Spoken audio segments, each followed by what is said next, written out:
குரு வாழ்க! குருவே துணை! என் உலக ஜோதிடம் யூடியூப் சேனலுக்கு உங்களை அன்போடு வரவேற்கின்றேன். சேலத்திலிருந்து உங்கள் ஆஸ்ட்ரோ ஸ்ரீ ராஜபூங்கொடி. இந்த பதிவுகள் எல்லாம் உங்களுக்கு பிடிச்சிருந்ததுன்னா லைக் பண்ணுங்க, கமெண்ட் பண்ணுங்க, ஷேர் பண்ணுங்க, சப்ஸ்கிரைப் பண்ணிக்கோங்க. வாங்க பதிவுக்குள்ள போகலாம். இந்த பதிவு என்னன்னா, தொழிலில் லாபம் பெருக பரிகாரம். இந்த பதிவுல நம்ம கேட்டு தெரிஞ்சுக்கலாம். உழைப்பே உயர்வு தரும். மனிதராக பிறந்த அனைவருமே கடுமையாக உழைத்தால் மட்டுமே வாழ்க்கைக்கு தேவையான செல்வத்தை ஈட்ட முடியும்.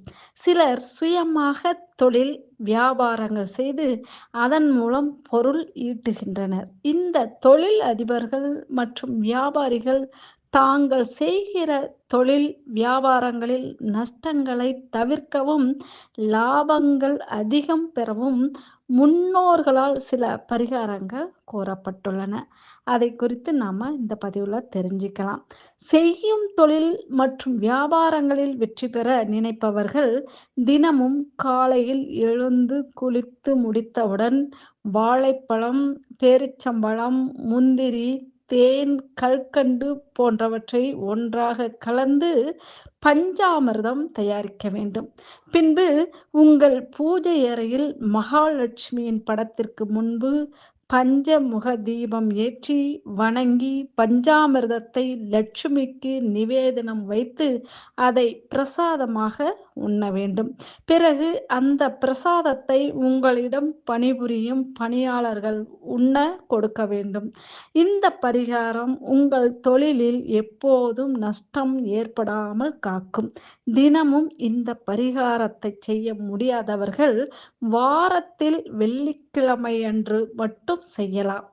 நவதானியங்களை எடுத்து ஒரு வெள்ளை துணியில் முடிந்து உங்கள் தொழில் வியாபாரம் நடக்கும் இடங்களில் வாயிற்படிகளின் மீது கட்டி தொங்கவிட வேண்டும். அதேபோல் ஒரு நவதானிய முடிப்பை உங்கள் கடை கல்லாப்பெட்டியில் வைத்துக் கொள்ள வேண்டும். இப்படி செய்வதால் உங்களுக்கு அதிக அளவு வாடிக்கையாளர்கள் கிடைத்து அதன் மூலம் லாபம் பெருகும்.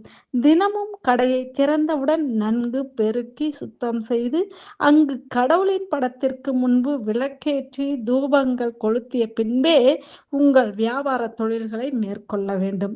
அமாவாசை தோறும் பூசணிக்காயை கொண்டு உங்கள் தொழில் வியாபாரம் நடக்கும் இடங்களை திருஷ்டி கழித்து உடைக்க வேண்டும்.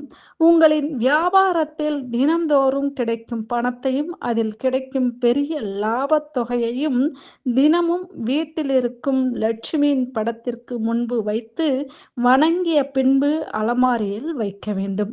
இப்படி செய்வதால் என்றும் பணத்தட்டுப்பாடு வராமல் லட்சுமி தேவி அருள் புரிவாள். வருடத்திற்கு ஒரு முறை திருப்பதியில் திருச்சானூர் பத்மாவதி கோவிலுக்கு சென்று வணங்கி பின்பு திருமலையில் வீற்றிருக்கும் ஸ்ரீனிவாசனை வணங்க வேண்டும்.